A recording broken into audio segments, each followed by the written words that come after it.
Hai Movers, Welcome to the Movers Talks. Presented by Proms FEBUI.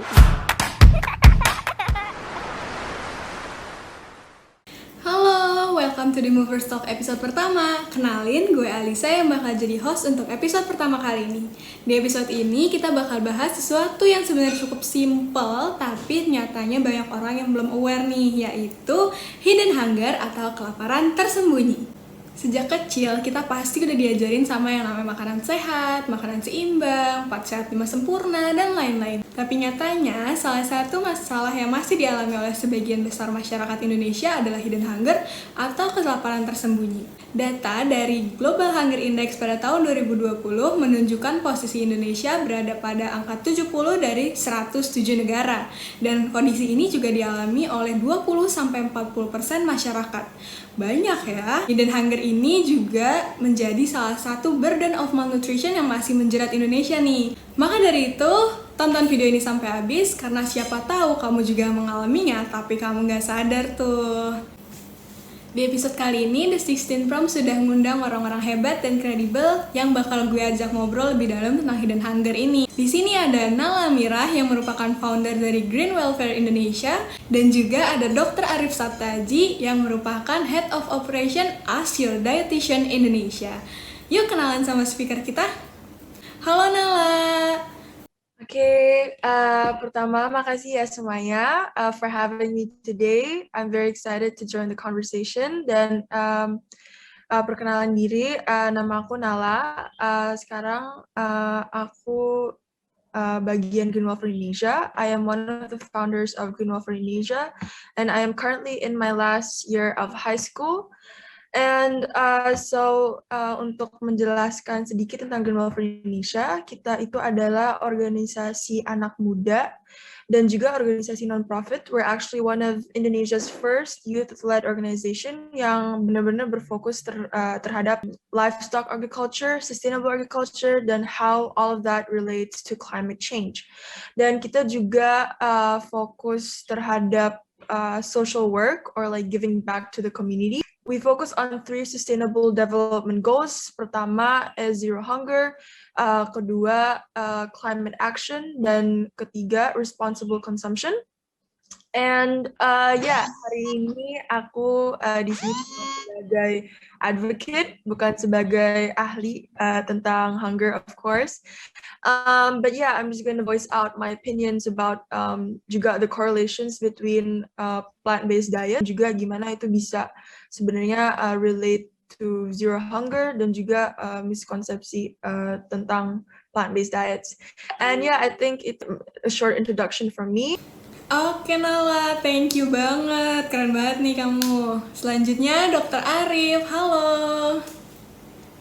Ya, saya Dr. Arif Sabtaji.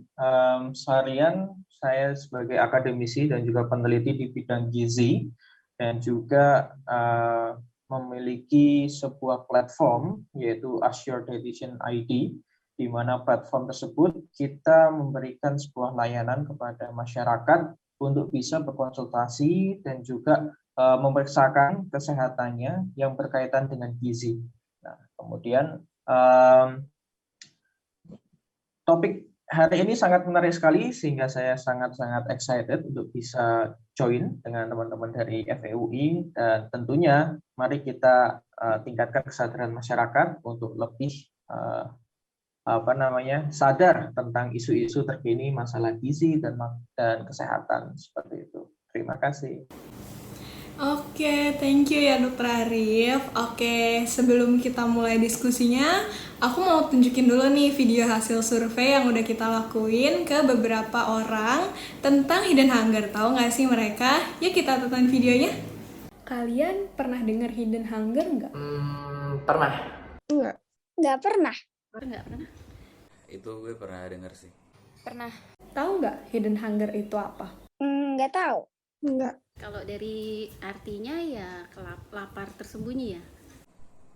Setahu gue itu kayak kelaparan yang tersembunyi gitu karena kekurangan gizi. Jadi nggak nampak banget gitu. Mengalami kelaparan atau kekurangan gizi, tapi dia tidak menunjukkan tanda-tandanya dan terlihat sehat. Sebuah kelaparan secara tersembunyi, orang tersebut itu mengalami kekurangan gizi tapi dia tidak menyadari. Makanan gizi seimbang itu harus ada apa aja sih? Mungkin kayak yang di 4 sehat 5 sempurna gitu kali ya. Sayurnya, ada lauknya, ada makanan pokoknya, terus ada buahnya kali. Ada karbohidrat, ada protein, vitamin. Nasi, terus lauk pauk dan sayur. Ada sumber karbohidrat, ada protein, ada sayur. Protein, karbohidrat, lemak, kalsium. Makanan yang kalian makan sehari-hari udah bergizi seimbang atau belum? Jujur belum, aku makannya mut-mutan. Belum. Nggak selalu lengkap gitu loh. Alhamdulillah udah cukup sih. Insya Allah udah. Sudah seimbang. Udah, karena dimasakin mama. Buat kalian, makanan bergizi seimbang itu penting nggak sih? Penting banget sih pastinya. Penting. Penting. Iya, karena dari kecil memang diusahakan seperti itu. Penting banget dong, apalagi di masa sekarang yang kayak lagi pandemi. Percuma kalau misalkan seseorang makannya banyak, tapi ternyata gizinya nggak diperhatiin. Ntar pas ketika mereka sakit, mereka belum tentu bisa ngelawan penyakitnya. Nah, kita ada dengar pendapat orang-orang tentang hidden hunger. Nah, sekarang kita langsung tanya aja nih ke ahlinya. Aku mau tanya ke Nala dulu nih, menurut Nala interpretasi hidden hunger tuh apa sih?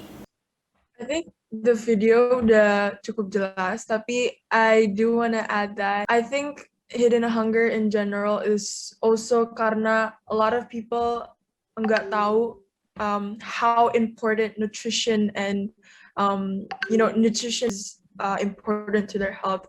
A lot of people mikir kalau yang penting ya kalau makan ya yang penting makan, they don't care about how important the nutritions and all of the important factors that make up a healthy diet contributes to their health. And I think that's also one of the very important reasons why zero hunger in the first place takes place. Karena emang banyak orang dan juga masyarakat umum, especially the ones that are undereducated, mereka tuh kurang sadar kalau emang hidden hunger itu it's a fact and it's a reality because of the lack of awareness of the importance of nutrition dan gizi. Aku sendiri juga dari kecil emang punya mindset kayak ya yang penting makan, like there's food in the table, misalnya it's even KFC or like junk food dan aku makan itu 3 kali sehari. And I'm like, okay, I'm healthy. The thing is that I ate, so harusnya juga nggak apa-apa. And so I think emang hidden hunger happens a lot. And yeah, I think that's it. Mungkin dokter mau add in something yang lebih scientific. Oke, nah ya nih gimana kalau dari dokter mungkin bisa dijelasin yang lebih ilmiahnya gitu ya dok? Jadi apa sih bedanya hunger dan hidden hunger? Sebenarnya mereka sama-sama kelaparan gitu ya. Tapi yang satunya itu adalah hidden hunger itu kelaparan tersembunyi di mana tubuh kita itu ternyata di samping ketika kita terlihat dari luar itu baik-baik saja, ternyata di dalam tubuh kita tuh kita memiliki kekurangan zat gizi mikro. Ya, zat gizi mikro itu seperti vitamin dan juga mineral. Hampir 20-40% itu masyarakat di Indonesia itu kekurangan zat gizi mikro atau biasa kita sebut sebagai hidden hunger. Dan itu angka yang cukup tinggi untuk satu negara, sehingga perlu kita tingkatkan kesadaran kita untuk tetap ya menjaga kesehatan melalui asupan makanan yang akan kita konsumsi, karena makanan adalah basic needs kita ya, dan salah satu caranya yaitu kita dengan mengkonsumsi makanan yang seimbang atau biasa kita kenal dengan pedoman umum gizi seimbang. Dan pedoman ini itu menggantikan yang biasa kita kenal sebagai 4 sehat 5 sempurna. Ya, sehingga 4 sehat 5 sempurna itu sudah kita tidak gunakan lagi pada saat ini dan sudah kita ganti dengan pedoman umum gizi seimbang. Oke, jadi gitu ya dok. Jadi hidden hunger itu beda ya dok sama kelaparan yang pada umumnya gitu. Kalau hidden hunger berarti kita kurang zat gizi gitu ya, walaupun makannya banyak tapi bisa juga kita kena hidden hunger kalau gizinya nggak diperhatiin. Nah kalau menurut Kanala gimana nih apakah orang-orang tuh udah tahu tentang hidden hunger ini dan kenapa sih mereka tuh perlu tahu dan penting gitu untuk diketahui? Jujur aku sendiri baru tahu tentang hidden hunger like a few months ago, and I just realized that hidden hunger actually happens a lot in our daily life, and it doesn't necessarily have to be happening to underprivileged people. It can actually happen to us juga. Kita juga bisa mengalami hidden hunger. Hidden hunger is something that we need to be more aware of. I think schools should really teach about hidden hunger. I don't think schools really teach about hunger in general atau gizi in general. Kayak aku sekolah udah 11 tahun, 12 tahun. We've never been taught kayak kalau healthy diet itu harus insist of this atau gini. And I think kalau untuk hidden hunger harus benar-benar dibangkit dari kecil. Nah, tadi kan Nala udah singgung kan tuh yang namanya healthy diet atau makanan bergizi seimbang. Nah, jadi gimana sih dok sebenarnya makanan yang bergizi seimbang itu harus ada apa aja sih setiap kita makan itu? Jadi teman-teman, ketika kita ingin mencukupi kebutuhan gizi kita sehari-hari, itu kalian bisa searching semua dan browsing ya tentang pedoman umum gizi seimbang, sehingga di pedoman umum gizi seimbang itu melengkapi ya pedoman yang sebelumnya kita sudah miliki. Mungkin kalau ya teman-teman generasi 90-an gitu kan, milenial itu masih kita mendapatkan pelajaran di mana 4 sehat 5 sempurna. Tetapi di 4 sehat 5 sempurna itu tidak mencantumkan seberapa banyak, seberapa besar porsinya. Padahal itu kita belum tentu makan makanan tersebut itu dengan jumlah yang seharusnya itu bisa berdampak yang baik pada tubuh kita. Nah, sehingga itu direvisi dengan pedoman yang saat ini, pedoman umum gizi seimbang. Nah, kemudian mari kita lihat pedoman umum gizi seimbang itu seperti apa yang kita anjurkan. Di sini, ketika kita berbicara dengan topik hidden hunger, itu karena kekurangan zat gizi mikro atau vitamin dan mineral dalam tubuh kita. Vitamin dan mineral itu sumbernya dari mana?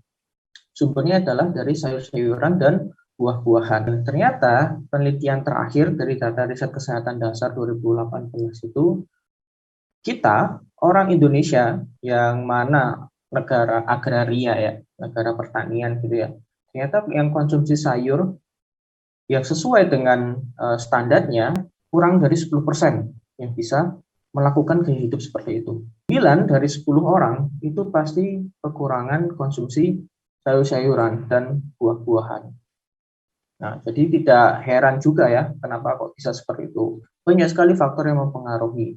Salah satunya itu culture, kebudayaan kita, kemudian gaya hidup kita, di mana kita dibesarkan, sosial ekonomi status kita, dan juga pengetahuan tentunya. Dan orang tua kita ya pasti akan mengambil peran yang lebih banyak bagaimana mendidik anak-anaknya itu untuk mengenal bagaimana cara untuk mengkonsumsi makanan dengan baik dan benar. Selain dicukupi kebutuhan sayur-sayuran dan buah-buahan, kita harus mencukupi kebutuhan sumber karbohidrat kita 3-8 porsi per hari, kemudian protein hewani, protein nabati, ya, kemudian juga sayur-sayuran, kemudian juga hidrasi kebutuhan air kita 8 gelas per hari, membatasi konsumsi minyak, gula, dan garam. Itu ada yang namanya tumpeng gizi. Nah, tumpeng gizi itu kan mengkerucut ke atas. Nah, semakin mengkerucut ke atas itu, semakin sedikit porsi yang akan kita konsumsi. Nah, itulah bagaimana cara kita untuk memenuhi kebutuhan gizi kita. Oke, terima kasih dokter, lengkap sekali penjelasannya. Tapi nih dok, kan sebagian besar orang yang mengalami hidden hunger itu dia nggak sadar kalau sebenarnya dia kekurangan nutrisi gitu ya, kalau dilihat dari nutrition intake-nya dia. Gimana sih sebenarnya indikator seseorang itu mengalami hidden hunger gitu? Ada gejalanya nggak sih dok? Ya, indikator orang mengalami hidden hunger itu sangat berbeda dengan apa yang dinamakan kelaparan ya. Kalau kelaparan kita tahu ya kekurangan sekali protein dan energi. Typically orang yang kekurangan protein dan energi itu dia akan kelihatan rambutnya berwarna tidak hitam, bengkak. Ya, bengkak itu artinya ada cairan ya di antara interstisial jaringan di dalam tubuh kita, sehingga itu menyebabkan air itu tidak bisa diikat gitu kan, sehingga dia keluar dari sel. Nah, akhirnya dia terjadi pembengkakan. Dan biasanya orang tersebut adalah yang perutnya buncit. Dia tubuhnya kurus tapi perutnya buncit. Nah, buncit itu bisa terjadi karena adanya pembengkakan oleh cairan tersebut. Nah, kemudian kalau hidden hunger itu tidak seperti itu. Hidden hunger tidak seperti itu. Kita nggak bisa melihat secara fisik gitu ya. Salah satu caranya biar kita melihat yaitu kita cek secara laboratori ya. Namun kalau misalkan adanya tanda dan gejala itu berarti dia sudah sangat parah.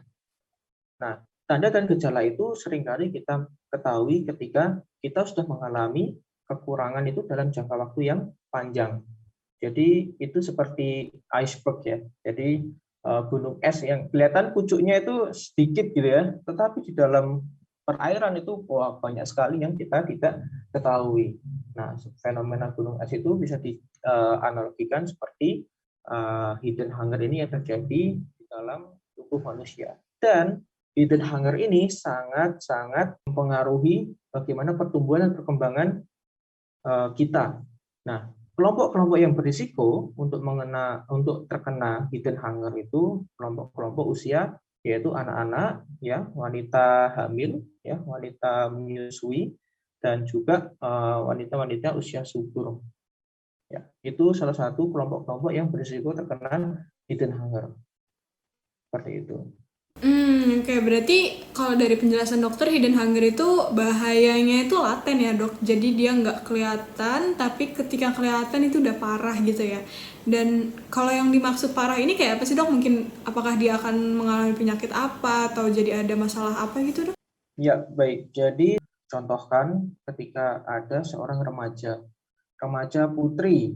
Nah, itu salah satu kasus yang dia long term effect. Jadi ya, orang-orang yang masih remaja itu ketika dia tidak terpapar oleh informasi yang benar, pemahaman yang benar tentang bagaimana mendapatkan makanan yang sehat dan mencukupi kebutuhan gizinya, itu nanti bisa mempengaruhi status kesehatan dia yang akan datang. Yaitu apa? Ketika dia ingin memiliki seorang anak nantinya.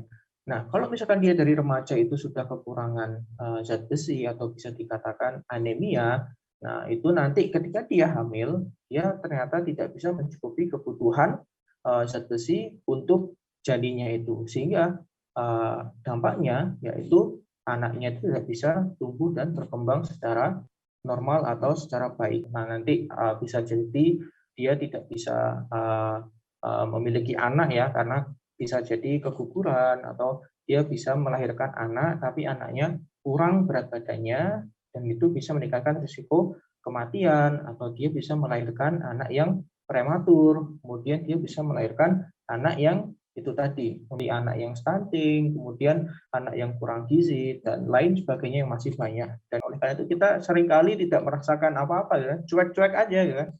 Saya makan ini juga hidup-hidup aja gitu kan.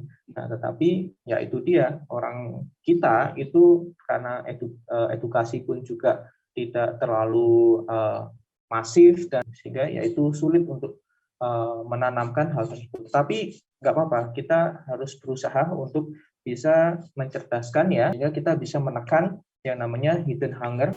Oke, tapi kalau misalnya orang tersebut sudah terlanjur mengalami dampak-dampak buruk dari hidden hunger itu, apakah itu bisa disembuhkan dok atau diperbaiki gitu?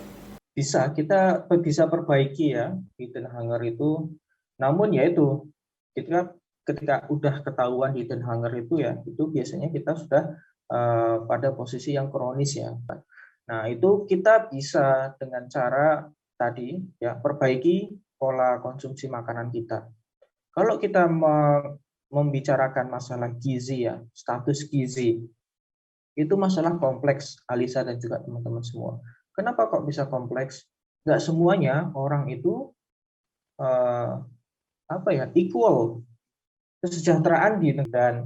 Dan masalah hidden hunger ini itu sudah kita mulai prediksikan semakin meningkat pada tahun ini, apalagi terjadi pandemi. Sehingga dulu waktu beberapa tahun lalu kita masih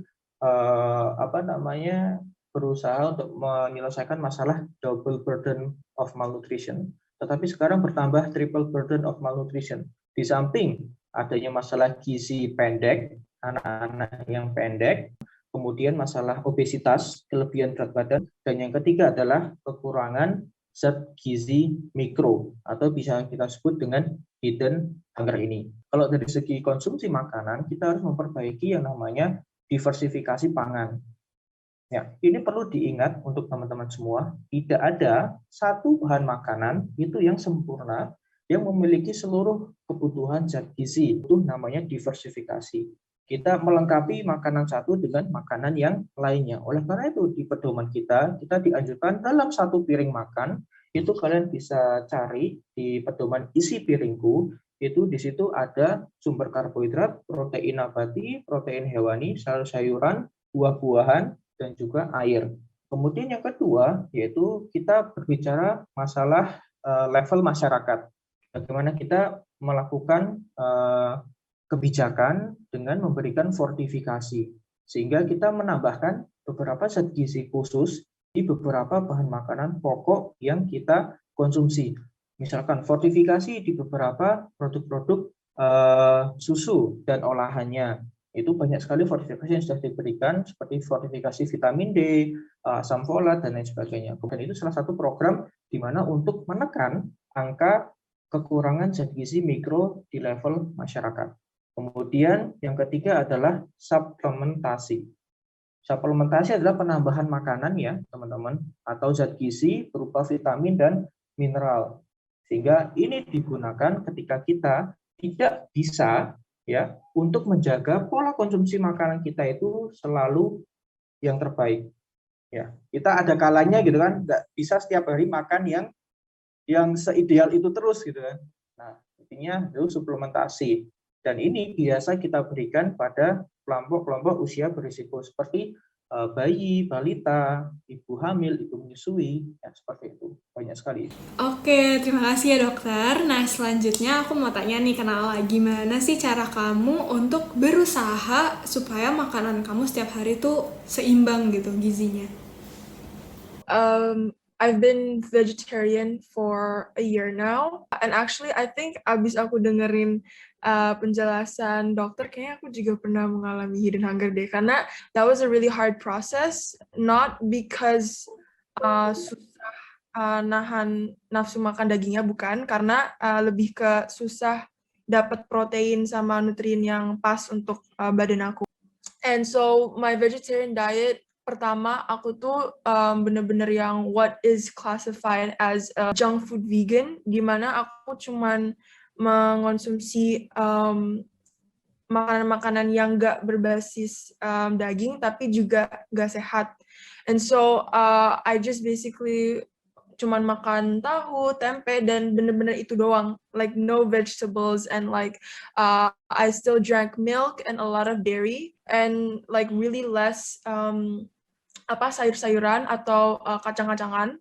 And I could really feel the difference there, especially in my health. Suka gampang sakit. I had a lot of hair fall when I started being a vegetarian because of this unhealthy diet that I was consuming. And also about my skin, I felt that it was always dry more than usual. Then I think pertama kali aku vegetarian itu benar-benar yang what they classified as unhealthy vegan or junk food vegan. Dan makin ke situ, my mom noticed, and she figured out that it was probably because I was a lack of nutrition atau gizi, apalagi dengan diet vegetarian aku ini. And so my mom and me researched. We went to a lot of vegan experts, and we asked them what an adequate vegan diet is or vegetarian diet is.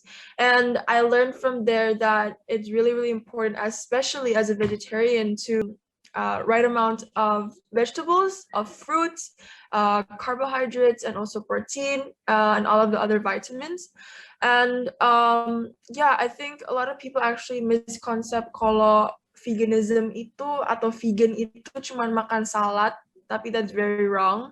Veganism is way more than just makan salad. And so kalau orang orang kan suka juga nanya kalau jadi vegan tuh makannya apa sih, proteinnya dari mana? Dan the answer is it's from sebenarnya kacang-kacangan dan juga all of the alternatives. We have tofu, we have tempeh, we have soybeans, and legumes are actually the most high protein that you can replace with it. Dan juga if any of you guys are planning to switch to a vegetarian diet, I definitely suggest you guys to do your nutritional research before you transition. Makin kesini aku mencoba makan vegetables way more, and also a lot of more fruits dan juga kacang-kacangan to balance my protein intake and also my nutritional intake. Oke Nala, nah oh iya nih, seperti halnya Nala, sekarang tuh lagi banyak ya kalau aku lihat tuh orang yang memilih untuk switch untuk menjadi plant-based atau vegetarian atau vegan. Nah, kalau menurut Dr. Arif gimana nih tanggapannya dan saran Dr. Arif buat para orang-orang yang memilih untuk jadi plant-based vegetarian atau vegan ini supaya tetap bisa memenuhi kebutuhan gizinya? Baik, ya, vegetarian itu banyak ya macamnya, teman-teman. Nah, jadi vegetarian itu apakah baik atau tidak, sehat atau tidak, itu tergantung dari tujuannya. Mungkin dia untuk menjadi lebih sehat lagi. Itu bisa juga. Karena orang vegetarian itu sangat bagus untuk kesehatan jantung kita. Ya, karena apa? Karena dia akan membatasi berbagai macam sumber-sumber makanan yang sumber kandungannya lebih tinggi pada yang lemak-lemak, ya, kolesterol dan lain sebagainya. Itu akan lebih baik untuk kesehatan jantung kita. Tetapi jadi vegetarian pun juga ada risikonya. Ya, tentunya vegetarian yang full vegan. Kita tahu vitamin dan mineral banyak dijumpai di sayur-sayuran dan buah-buahan. Tetapi juga tidak semuanya itu ada di sayur-sayuran dan buah-buahan. Nah, contohnya orang-orang vegetarian itu akan riski sekali atau berisiko kekurangan vitamin B12 dan juga omega 3 fatty acid. Dan di mana itu semuanya sumbernya dari hewani. Ada berbagai macam makanan itu yang saling mensubstitusi gitu. Ya. Mungkin di situ kelemahannya adalah dia ada kandungan zat gizi vitamin B12 ataupun omega 3 fatty acid, tetapi tidak selengkap yang kita dapatkan dari protein hewani. Kenapa seperti itu? Ya, karena kita manusia kingdom animalia. Ya, kita semua sebenarnya hewan ya, kingdom animalia, tetapi kita di rantai yang paling puncak.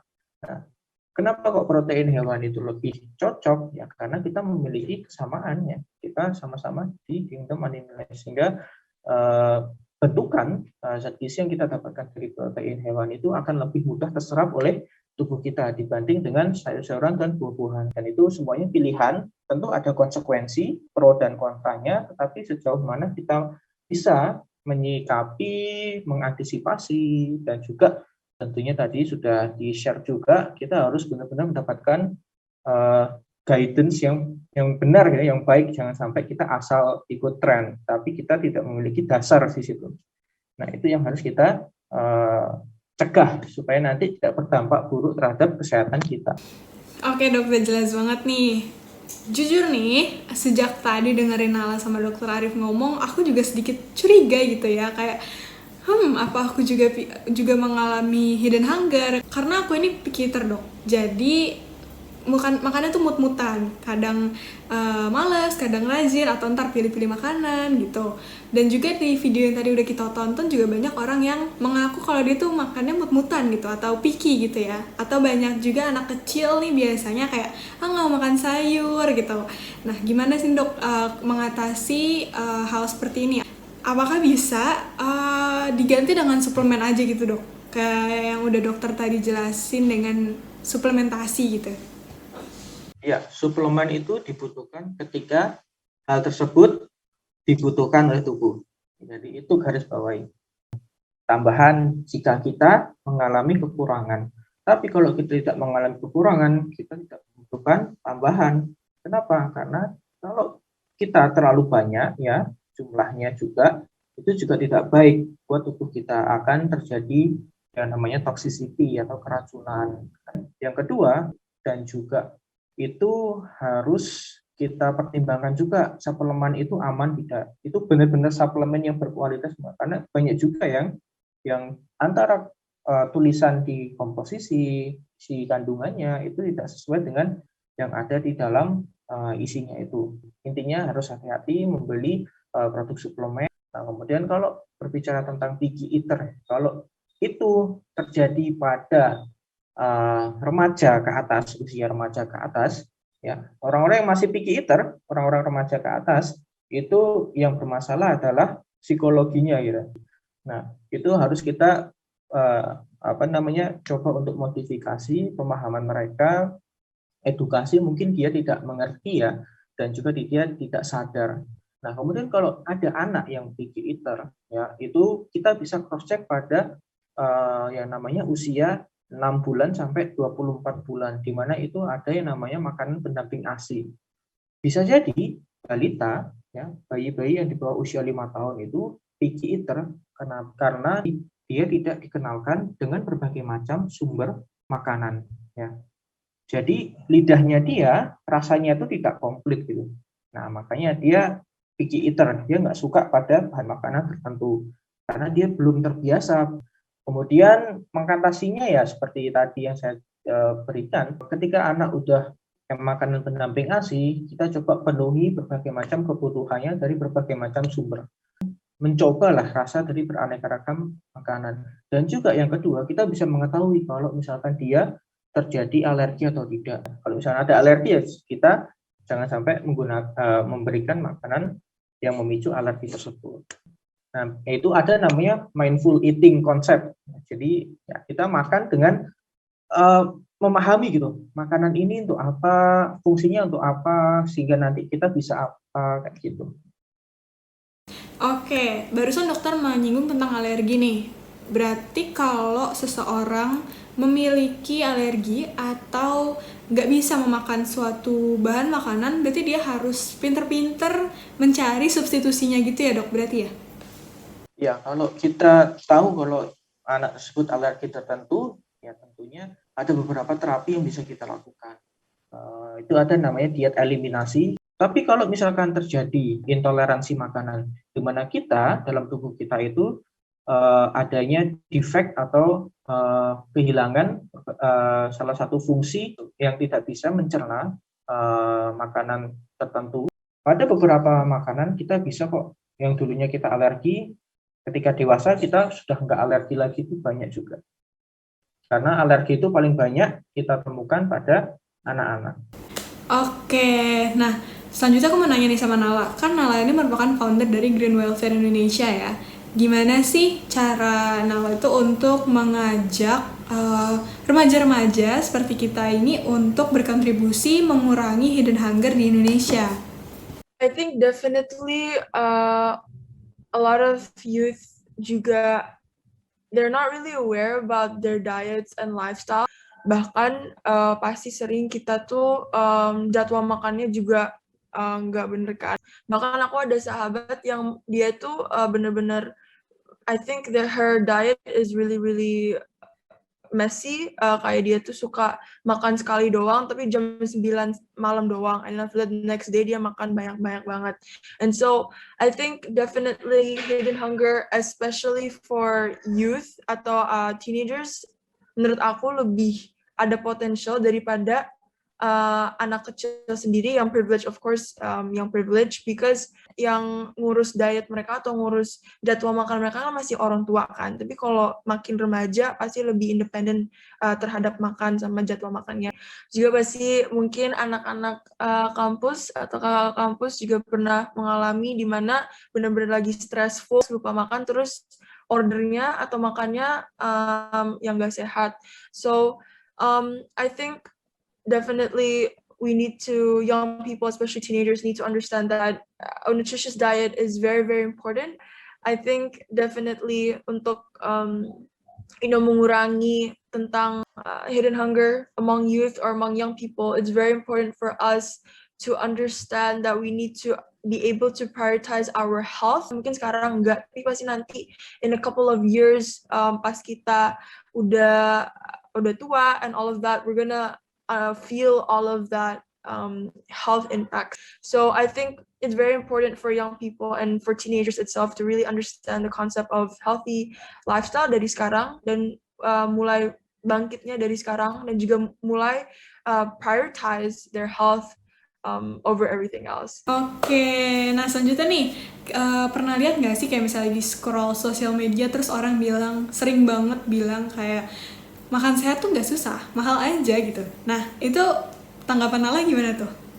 Menurut aku malah itu emang kalau kalian itu pergi ke restoran yang fancy, vegan fancy restaurant. Actually, any fancy restaurant is more expensive than homemade food, right? If you wanted to make it cheap, is to be very local. Go back to our local heritage and be very home-based when it comes to affordable food. Kalau kita lihat warung atau warteg aja kan, actually 70% of the menu is vegan, right? Yang sebenarnya the ones that introduce us to this meat eating culture is actually Belanda. Netherlands was the one who introduced meat cultures in Indonesia when they colonized us. Dan sebelum itu sebenarnya kita benar-benar yang local banget. The answer to the misconception of any diets or like veganism diets is expensive is to go locally based and to make it home-based, homemade as much as possible. And so tapi kalau misalnya kalian emang yang mau fancy, go ahead. There are a lot of vegetarian restaurants in Jakarta yang emang a bit pricey.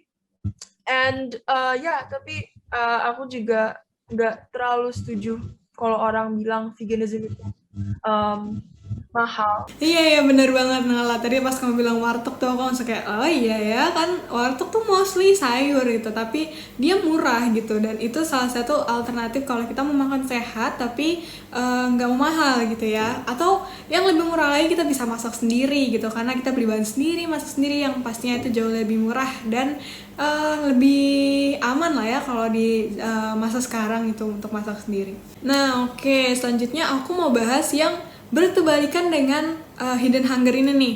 Jadi di masa pandemi ini orang-orang pasti takut dan ingin meningkatkan kekebalan tubuhnya agar tidak mudah terserang COVID. Nah, salah satu caranya itu dengan meminum vitamin C. Namun banyak orang tuh yang beranggapan bahwa minumnya tuh harus banyak gitu supaya kuat gitu. Nah, tapi malah itu membuat mereka jadi kelebihan mengonsumsi vitamin C itu atau overdose gitu ya. Nah gimana nih tanggapannya? Mungkin bisa dari Nala dulu, tanggapannya gimana tentang kasus ini? So I think yes, definitely the pandemic, there has basically been a war for vitamins.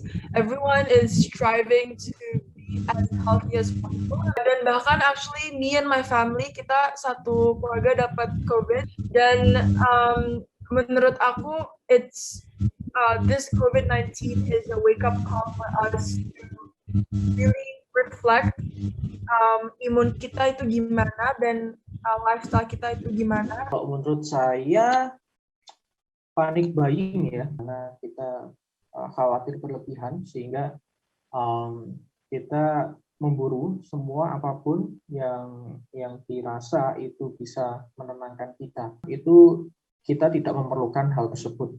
Sehingga kita mengkhawatirkan sesuatu yang tidak diperlukan sebenarnya.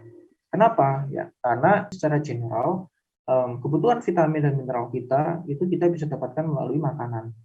Nah, namun di sini isunya adalah mungkin ada banyak orang yang tidak bisa mendapatkan good and health makanan ya yang bisa dia konsumsi, sehingga akan muncul sebaiknya saya hantam aja untuk suplemen ya. Kalau masih vitamin C itu kita kalau kelebihan masih bisa dibuang lewat urin kita karena dia merupakan vitamin larut air. Nah, tapi kalau vitamin-vitamin yang lainnya itu yang nanti bisa memberikan damage kepada berbagai macam sistem organ dan jaringan di dalam tubuh kita. Tetapi tetap juga vitamin C yang terlalu berlebihan dalam konsumsi jangka waktu yang lama itu bisa memberikan damage kepada ginjal kita nantinya. Nah, oke, kita udah ada di penghujung video nih. Mungkin Nala ada yang mau disampaikan ke viewers kita? Itself, mereka selalu bilang kalau mereka tuh nyesel gak dari kecil they implemented a healthy lifestyle. Dan I think my advice for any young people who's watching right now is to really find that perfect diet for you, and make sure that if you do find your perfect diet, make sure that it's also nutritious and completely full of all the vitamins that your body needs. You need to be able to understand your body first to really have a healthy lifestyle, dan juga start now to adapt to this healthy lifestyle sebelum kalian nyesel, sebelum kalian lihat the bad consequences in 10, 20 years. And yeah, I think that's it from me. Oke, thank you banget Nala. Nah, Dr. Arif ada yang mau disampaikan nggak nih ke viewers kita? Pesan saya itu harus berhenti pada generasi kalian gitu. Ketika nanti kalian berumah tangga, berkeluarga, jangan sampai keluarga kalian itu memiliki perlakuan yang sama ketika kalian masih remaja atau masih anak-anak seperti itu. Nah, kenalilah di mana kalian bisa mendapatkan sebuah informasi yang memang berasal dari ahli itu. Kenapa? Karena kita sekarang di era teknologi ya, tetapi bijaklah dalam menerima berita tersebut dan memilah-milahlah antara berita yang hoax mana yang tidak. Simple sekali, kalian bisa cross check yang mengeluarkan pendapat atau statement itu apakah orang yang ahli di bidang itu atau hanya katanya ya kan, asumsi, hanya ya sekedar pendapat yang masih belum tentu bisa kita dapatkan pertanggungjawabannya. Itu kita bisa menjadi salah satu langkah awal untuk mencegah adanya hidden hunger. Dengan apa? Dengan mencukupi kebutuhan zat gizi harian kita. Terima kasih. Oke, thank you dokter. Gak kerasa nih kita udah ada di penghujung episode 1 Movers Talk kali ini. Sekali lagi aku mau terima kasih buat Nala dan Dr. Arif yang udah nyempetin waktunya buat sharing sama kita hari ini. Nah, buat kalian yang mau tahu lebih lanjut tentang topik-topik yang berguna banget buat kesehatan kita, apalagi di masa pandemi kayak gini, bisa langsung cek IG-nya @askyourdietitian.id dan @greenwelfare.id. Dan buat kalian yang mau tahu lebih lanjut dan ngeliat keasikan-keasikan program Proms FEBUI lainnya, bisa langsung cek sosial media kami di @promsfebui. Dan jangan lupa buat ikutin terus episode-episode Movers Talk selanjutnya, karena bakal ada topik-topik yang lebih seru lagi, orang-orang yang hebat-hebat, dan kita bakal diskusi lagi di episode selanjutnya. Stay tune terus di YouTube channel kita, Proms FEBUI, dan jangan lupa buat like video ini, komen, dan subscribe ya. Thank you for watching guys, see you on the next Movers Talk. Proms FEBUI, let's feel the moves!